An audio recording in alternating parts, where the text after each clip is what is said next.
Hello दोस्तों, मेरा नाम यश सोलंकी। स्वागत है आपका हमारे चैनल दिल्ली वाला टीचर पे। जैसे कि पिछली वीडियो के अंदर हमने डिस्कस किया था कि शॉक थेरेपी क्या होती है, शॉक थेरेपी के क्या क्या परिवर्तन हुए थे और शॉक थेरेपी के बारे में हमने बहुत सारी चीज़ों के बारे में समझ लिया था। और आज हम उसी के अगले वाला टॉपिक, उसी के नेक्स्ट टॉपिक को स्टार्ट करने वाले हैं, जिसका नाम है शॉक थेरेपी के परिणाम, यानी कि कंसिक्वेंसेस ऑफ शॉक थेरेपी। यानी आज हम यहाँ पे डिस्कस करने वाले हैं कि जो शॉक थेरेपी हुई थी उसके क्या क्या रिजल्ट्स निकल कर आए, क्या क्या परिणाम निकल कर आए। तो यहाँ पर जितने भी पॉइंट्स आपको लिखे हुए दिख रहे हैं, ये सभी जो है शॉक थेरेपी के ही परिणाम हैं। अब कई सारे बंदे अपना सर खुजा रहे होंगे कि सर इतने सारे परिणाम कैसे याद होंगे। सही बात है, इतने सारे परिणाम हैं, कैसे याद होंगे, मेरे को भी याद नहीं हो रहे थे। इसीलिए मैंने आप सभी के लिए एक ट्रिक लेकर आया हूं, जिससे आपको सारे के सारे परिणाम चुटकियों में याद होने वाले हैं। आपको बिल्कुल भी एफर्ट नहीं लगाना पड़ेगा। तो पहले हम यहाँ पे करेंगे कि पहले जितने भी सारे पॉइंट्स हैं उन सभी को समझ लेंगे अच्छे से, उन सभी को अंडरस्टैंड करेंगे और उसके बाद जाके हम यहाँ पे अपनी ट्रिक्स को एक्सपोज करके और सारे पॉइंट्स को लर्न करेंगे। तो उम्मीद करता हूँ अभी तक का आपको जितना भी मैंने समझाया है वो समझ आया होगा। आगे चलते हैं, टॉपिक को स्टार्ट करते हैं। तो पहले यहाँ पे लिखा हुआ है आनंद लोक तक नहीं ले जा पाई। कौन नहीं ले जा पाई? Shock therapy. मतलब कि हम शॉक थेरेपी के परिणाम देख रहे हैं, तो उसका पहला परिणाम निकल कर आया कि शॉक थेरेपी हमारे को आनंद लोक तक नहीं ले जा पाई। मतलब कि शॉक थेरेपी ने उन सभी देशों की जनता से वादा किया था कि मैं तुम्हारे को आनंद लोक तक लेके जाऊंगी। मतलब कि एक ऐसे लोक में लेके जाएंगे जहां पर आनंद ही आनंद मिलेगा। लेकिन शॉक थेरेपी अपना वादा पूरा नहीं कर पाई और वो आनंद लोक तक नहीं ले जा पाई। शॉक थेरेपी में हमारे को दोस्तों याद रखना है कि शॉक थेरेपी के एक भी पॉजिटिव रिजल्ट्स निकल कर नहीं आए हैं। सारे के सारे उसके नकारात्मक परिणाम ही निकल कर आए हैं, क्योंकि शॉक थेरेपी के अंदर सारी चीज़ों को एकदम से चेंज किया गया था, उनको जड़ से बिल्कुल हटा दिया गया था। और जब भी हम किसी चीज़ को एकदम से चेंज कर देते हैं, बहुत जल्दी उसको जड़ से हटा देते हैं, तो वो चीज़ें बर्बाद हो जाती हैं। इसीलिए हमारे को कभी भी अगर कोई भी चेंजेस करने हैं तो हमारे को स्टेप बाय स्टेप कदम उठाना चाहिए, ताकि चीज़ें बर्बाद ना हो और वो सही से चलती रहें, रन करती रहें। तो यहाँ पर शॉक थेरेपी में गड़बड़ी यही हुई कि शॉक थेरेपी ने सारी चीज़ों को एकदम से चेंज कर दिया, जिसकी वजह से उसके सारे नकारात्मक परिणाम निकल कर आए। तो पहला परिणाम हमने देखा कि भाई वो आनंद लोक तक नहीं ले जा पाई। दूसरा परिणाम क्या निकल कर आया कि शॉक थेरेपी से अर्थव्यवस्था तहस नहस हो गई। उन सभी देशों की इकोनॉमी जो थी वो भी बर्बाद हो गई, तहस नहस हो गई। और जैसे ही इकोनॉमी बर्बाद हुई तो ऑटोमेटिकली जनता भी जो है वो भी बर्बाद होना स्टार्ट हो गई। उन सभी देशों की जनता भी बर्बाद होना लग गई। ये बात समझ में आई? ठीक है, तो अब चलते हैं अगले पॉइंट पे। तो अगले में लिखा है औद्योगिक ढांचा चरमरा उठा। मतलब कि जैसे क्या है, शॉक थेरेपी के अंदर मैंने आपको बताया था कि भाई शॉक थेरेपी के अंदर बस दो चीज़ें हमारे को याद रखनी है। एक तो याद रखना है कि भाई शॉक थेरेपी एक टाइप का चेंज है समाजवादी और सत्तावादी व्यवस्था का पूंजीवाद और लोकतंत्र में। और दूसरा क्या याद रखना था कि शॉक थेरेपी के अंदर जो ओनरशिप है वो गवर्नमेंट के हाथों से प्राइवेट हाथों में जाती है, यानी कि प्राइवेटाइजेशन होता है, निजीकरण होता है। वही चीज़ यहाँ पर भी हो रही है। तो यहाँ पे जैसे कि लिखा है कि भाई 90% उद्योग प्राइवेटाइज किए गए थे। समझ आ रहा है? तो शॉक थेरेपी के अंदर जब देशों के अंदर प्राइवेटाइजेशन चालू हुआ तो उसमें क्या हुआ, जो 90% इंडस्ट्रीज थी उनको प्राइवेटाइज कर दिया गया, उनका प्राइवेटाइजेशन निजीकरण कर दिया गया। और निजीकरण तो किया गया, उनको निजी हाथों में तो बेचा ही गया, और तो और उनको जो है औने पौने दामों में बेचा गया। मतलब कि बहुत ही ज़्यादा कम कीमतों में, लो प्राइस में उनको बेचा गया था। और इतनी कम कीमतों में बेचा गया था कि उसका नाम ही पड़ गया इतिहास की सबसे बड़ी गराज सेल। समझ में आया? उसका नाम पड़ गया इतिहास की सबसे बड़ी गराज सेल। तो अब आपको यहाँ पे ये समझ ही आ गया होगा अपने आप ही कि भाई जब इतनी बड़ी बड़ी कंपनीज जो लाखों अरबों की हैं, अगर उनको इतनी कम कीमतों में बेचा जाएगा तो औद्योगिक ढांचा जो है देश का, जो पूरा जो इंडस्ट्रियल स्ट्रक्चर है वो क्या होएगा, चरमरा उठेगा, बर्बाद हो जाएगा, टूटने वाला हो जाएगा। तो यहाँ पर वही लिखा है कि भाई औद्योगिक ढांचा भी चरमरा उठा। किसकी वजह से हो रही है सारी चीज़ें? क्योंकि शॉक थेरेपी हो रही है, उसी के ये सब परिणाम निकल कर आ रहे हैं, रिजल्ट्स निकल कर आ रहे हैं। ठीक है, उसके अलावा लिखा है कि भाई रूबल की वैल्यू कम हो गई। रूबल मतलब, तो रूबल जो है यूएसएसआर की करेंसी का नाम था रूबल। तो रूबल की जो वैल्यू थी, जो उसके करेंसी की वैल्यू थी, वो और ज़्यादा क्या हो गई, कम हो गई, उसकी वैल्यू कम होती चली गई। ये भी समझ आया? ठीक है, तो इसके बाद यहाँ पे लिखा है कि भाई मुद्रास्फीति बढ़ गई। मुद्रास्फीति बढ़ गई, इन्फ्लेशन बढ़ गई, मतलब महंगाई जो है वो बहुत ज़्यादा बढ़ गई थी। वहाँ पे इन्फ्लेशन होता जा रहा था, और जब इन्फ्लेशन होता गया, महंगाई बढ़ती गई, तो उसकी वजह से लोगों की जो जमा पूंजी थी, लोगों ने जो सेविंग्स कर करके रखी थी, वो सभी की सभी सेविंग्स भी जो है एक एक करके ख़त्म हो गई, और लोग बर्बाद होना स्टार्ट कर दिया उन्होंने, और पूरी जनता जो है वो तहस नहस हो गई। ठीक है, उसके सारे बेकार परिणाम निकल कर आ रहे हैं। अगला पॉइंट लिखा है कि सामूहिक खेती खत्म हो गई, कलेक्टिव फार्मिंग खत्म हो गई। आप खुद ही बताओ कि भाई शॉक थेरेपी के अंदर प्राइवेटाइजेशन हो रहा है, तो कलेक्टिव फार्मिंग भी खत्म होगी, ये चीज़ भी क्या होगी, अब प्राइवेट होगी। तो वही लिखा है कि यहाँ पे क्या हुआ, कलेक्टिव फार्मिंग खत्म हो गई, जिसकी वजह से खाद्यान्न की सुरक्षा भी क्या हो गई, खत्म हो गई, फूड सिक्योरिटी भी खत्म हो गई।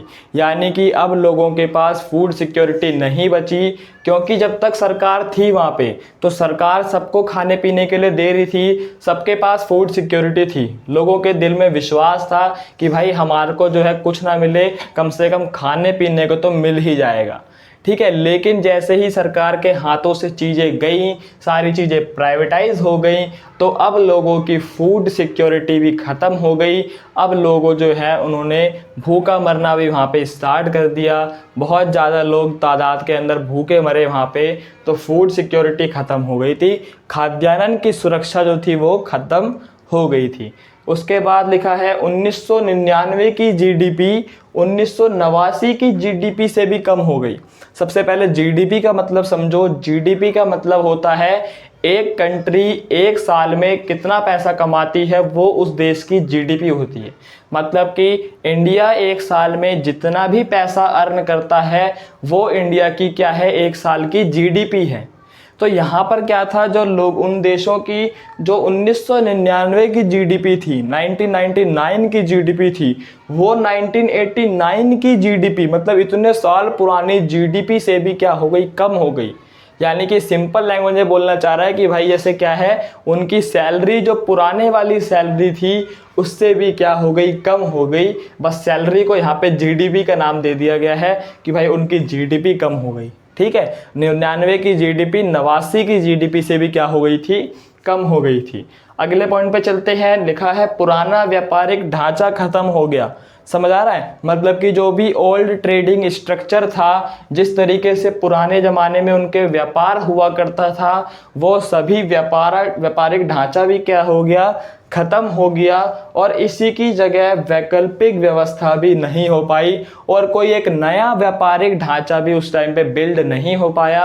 पुराना तो ख़त्म हुआ ही हुआ, कोई नया व्यापारिक ढांचा भी उस टाइम पे नहीं बन पाया था। ठीक है, ये बात समझ में आ गई। अब ये तो खत्म हो चुका है, चलते हैं इस साइड। तो यहाँ पे लिखा है भाई सरकारी रियायतें खत्म हो गई।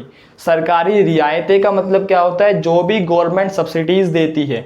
जैसे इंडिया की गवर्नमेंट ने सब्सिडीज़ दे रखी है महिलाओं के लिए कि अगर वो बस के अंदर ट्रैवल करती हैं, दिल्ली में कहीं पर भी घूमने जाती हैं, तो उनको फ्री टिकट है, जहाँ मर्जी घूमे। इसीलिए महिलाएं आजकल दिल्ली में बहुत घूम रही हैं। ठीक है, बसों में जाते हैं, फुल ट्रैवल कर रहे हैं, अपने दोस्तों के साथ घूम रहे हैं, मज़े कर रहे हैं। ठीक है, तो यानी कि भाई ये एक टाइप की क्या है भाई, गवर्नमेंट सब्सिडीज़ है। ठीक है, तो यहाँ पर क्या हुआ भाई, सरकारी रियायतें ख़त्म हुई। जैसे ही वहाँ पर गवर्नमेंट सब्सिडीज़ ख़त्म हो गई, तो लोगों में अब पॉवर्टी बढ़ना स्टार्ट हो गई, बहुत ज़्यादा गरीबी हो गई, बहुत ज़्यादा पॉवर्टी फैलना स्टार्ट हो गई थी। उसके बाद लिखा है मिडिल क्लास समाज के हाशिए पर आ गया। समझना, मिडिल क्लास मतलब जैसे क्या है, जो हम जैसे लोग हैं, हम सभी मध्य वर्ग के अंदर आते हैं, तो हम जैसे लोग भी क्या हुए, मिडिल क्लास के लोग समाज के हाशिए पर आ गए, बिल्कुल किनारे पर आ गए। उनकी भी हालत बहुत ज़्यादा खराब हो गई, बहुत ज़्यादा खस्ता हो चुकी थी मिडिल क्लास के लोगों की हालत भी। समझ आया इतना।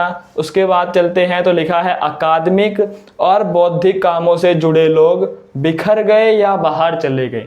मतलब कि जितने भी academic and intellectual man power थी देशों के अंदर, वो सभी के सभी क्या हुए, या तो बिखर गए, इधर उधर हो गए, या फिर वो सभी अपने देशों को छोड़कर बाहर चले गए, क्योंकि उनको भी अभी ये बात समझ आ गई थी कि भाई देश जो है वो बर्बादी की कगार पे आ चुका है, अब यहाँ पे रहने से कोई फ़ायदा नहीं है। तो वही लिखा है कि भाई जो भी अकादमिक बौद्धिक कामों से जुड़े लोग थे वो या तो बिखर गए हैं या तो बाहर चले गए, डिसइंटीग्रेटेड और माइग्रेटेड। समझ आया इतना। उसके अगला लिखा है माफिया वर्ग। माफिया वर्ग मतलब जितने भी जो मतलब जैसे गुंडे टाइप के लोग होते हैं, माफिया लोग होते हैं, वो माफिया वर्ग जो है बहुत ज़्यादा बढ़ना स्टार्ट हो गया, निकलना स्टार्ट हो गया। और उसी माफिया वर्ग ने क्या करा, आर्थिक गतिविधियों के ऊपर नियंत्रण कर लिया। मतलब कि जितनी भी इकोनॉमिक एक्टिविटीज हो रही थी देशों के अंदर, उन सभी के ऊपर माफिया वर्ग ने अपना कंट्रोल जमा लिया, उसको अपने नियंत्रण में ले लिया। समझ आया। ठीक है, अगले चलते हैं भाई निजीकरण। निजीकरण से क्या हुआ, अमीर गरीब के बीच अंतर बढ़ गया।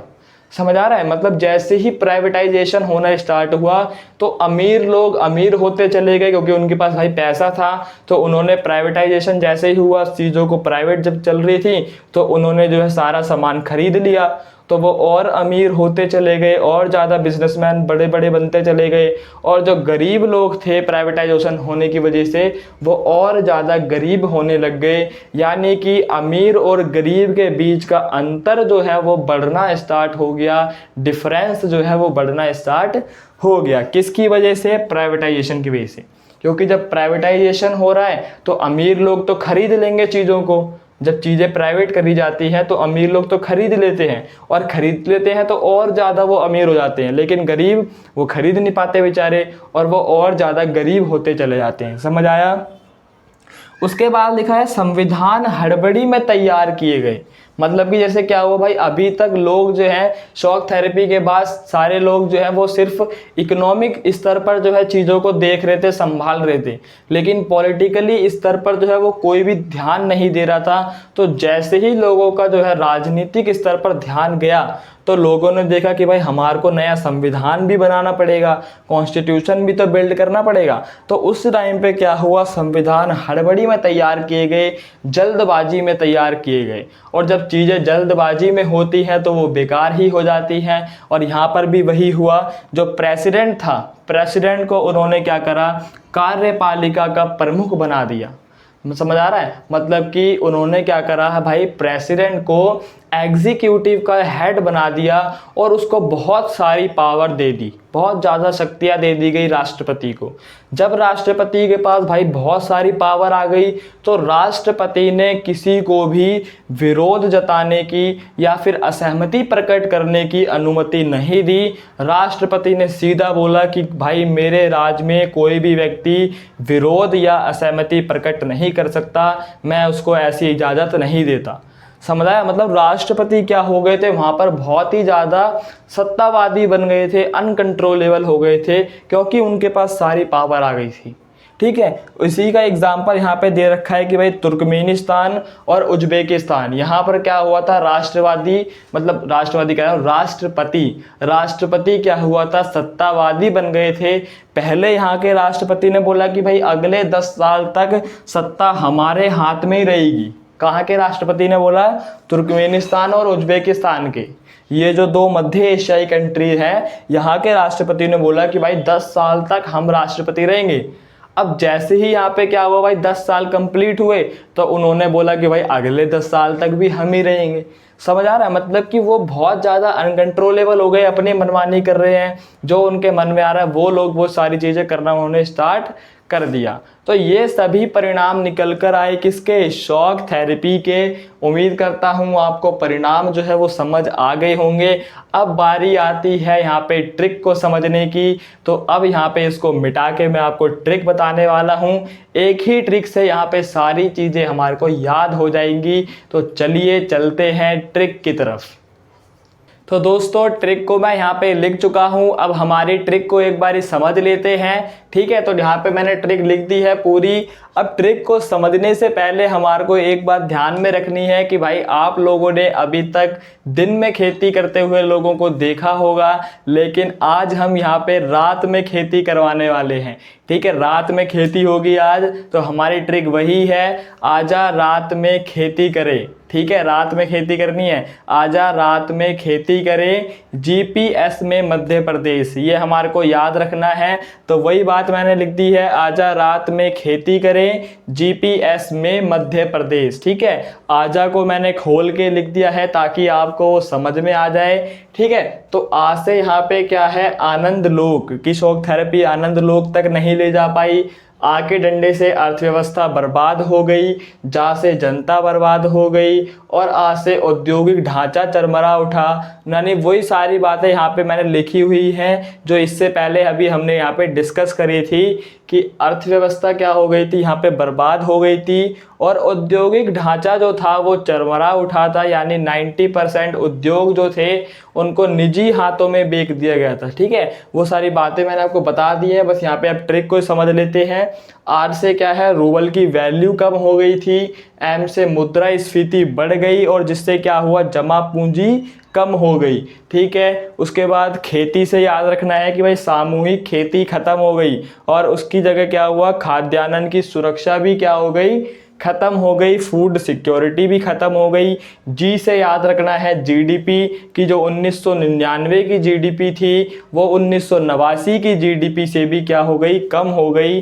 पी से याद रखेंगे पुराना व्यापारिक ढांचा की, जो ओल्ड ट्रेडिंग स्ट्रक्चर था वो ख़त्म हो गया था, और उसकी जगह नई व्यवस्था भी नहीं हो पाई थी।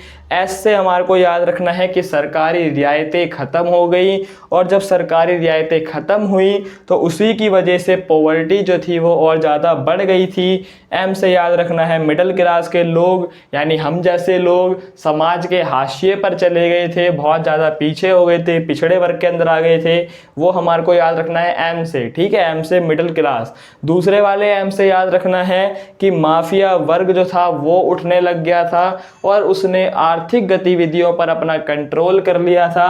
और लास्ट में पी से याद रखना है प्राइवेटाइजेशन की, जब निजीकरण हुआ तो उससे अमीर और गरीब के बीच का डिफरेंस जो था वो और ज़्यादा बढ़ गया था। यानी ऑटोमेटिकली गरीबी जो थी वो बहुत ज़्यादा बढ़ गई थी। तो ये सारे हमारे को ट्रिक से याद हो जाएंगे। आपको बस क्या करना है, ट्रिक को 3-4 बार ये प्रैक्टिस करना है, अपने कॉपी के पीछे लिख लिख के देखना है। जैसे ही आप 3-4 बार प्रैक्टिस करोगे तो आपको सारी चीज़ें याद हो जाएंगी बिना किसी एफर्ट के।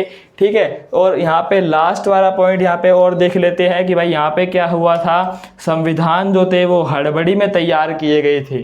ठीक है, संविधान हड़बड़ी में तैयार किए गए थे, ये भी याद रखना है।